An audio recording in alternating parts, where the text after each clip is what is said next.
Assalamualaikum warahmatullahi wabarakatuh. Saya Eka Puspitasari. Di sini saya akan mempresentasikan mengenai penelitian yang saya lakukan yang berjudul Pengaruh Return on Asset dan Debt to Equity Ratio terhadap nilai perusahaan, studi empiris pada perusahaan subsektor properti dan real estate yang terdaftar di Bursa Efek Indonesia periode 2020 sampai 2022. Tujuan dari penelitian yang saya lakukan yaitu yang pertama untuk mengetahui apakah return on asset berpengaruh positif dan signifikan terhadap nilai perusahaan. Yang kedua, untuk mengetahui apakah debt to equity ratio berpengaruh negatif dan signifikan terhadap nilai perusahaan. Dan yang ketiga, untuk mengetahui apakah return on asset dan debt to equity ratio berpengaruh positif dan signifikan terhadap nilai perusahaan.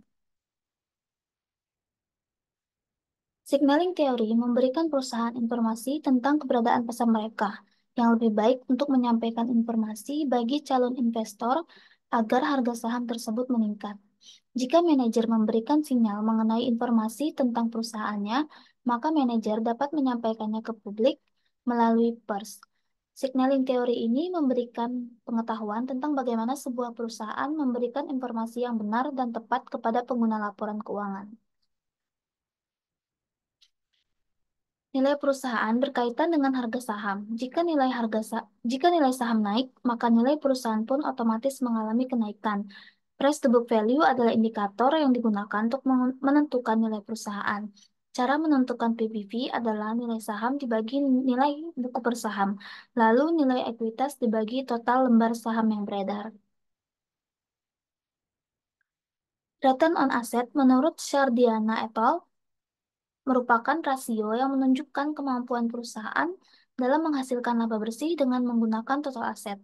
Semakin besar hasil ROA, menunjukkan prospek perusahaan yang semakin baik karena adanya potensi keuntungan yang diperoleh perusahaan.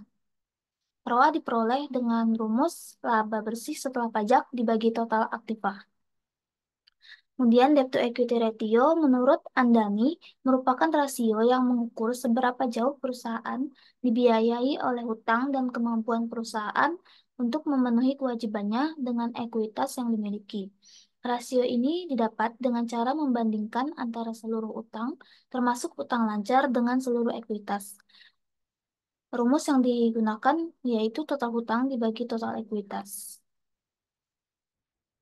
Pada kerangka berpikir yaitu return on asset, H1 berpengaruh positif terhadap nilai perusahaan, H2 debt to equity ratio berpengaruh terhadap nilai perusahaan, dan H3 return on asset dan debt to equity ratio secara bersama-sama berpengaruh terhadap nilai perusahaan.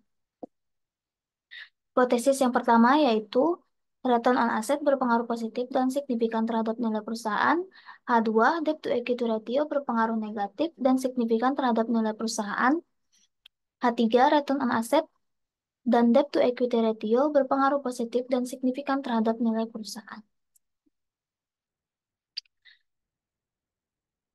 Desain penelitian yang saya gunakan yaitu kuantitatif dengan teknik perolehan data dokumentasi, sumber data sekunder, menggunakan teknik purposive sampling, populasi sebanyak 83 perusahaan dan terdapat 26 sampel.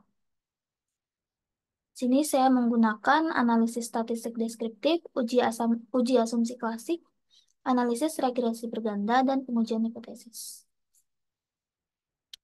Sini kesimpulan sekaligus hasil dari penelitian saya, yaitu yang pertama, secara parsial hasil penelitian menunjukkan bahwa return on asset berpengaruh positif dan signifikan terhadap nilai perusahaan pada perusahaan subsektor properti dan real estate yang terdaftar di Bursa Efek Indonesia periode 2020 sampai 2022. Yang kedua, secara parsial hasil penelitian menunjukkan bahwa debt to equity ratio tidak berpengaruh terhadap nilai perusahaan pada perusahaan subsektor properti dan real estate yang terdaftar di Bursa Efek Indonesia periode 2020 sampai 2022. Yang ketiga, secara simultan diketahui bahwa return on asset dan debt to equity ratio berpengaruh positif dan signifikan terhadap nilai perusahaan pada perusahaan subsektor properti dan real estate yang terdaftar di Bursa Efek Indonesia periode 2020 sampai 2022. Saran untuk peneliti selanjutnya yang pertama, dilihat dari nilai HSR square yang rendah, dengan nilai 10,8%, maka disarankan bagi peneliti selanjutnya untuk dapat menambah faktor-faktor lain guna mengidentifikasi variabel yang lebih dominan yang berpengaruh terhadap nilai perusahaan.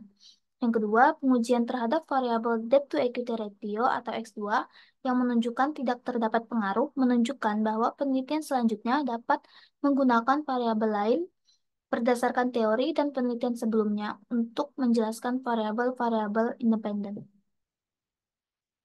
Sekian dari saya, terima kasih. Assalamualaikum warahmatullahi wabarakatuh.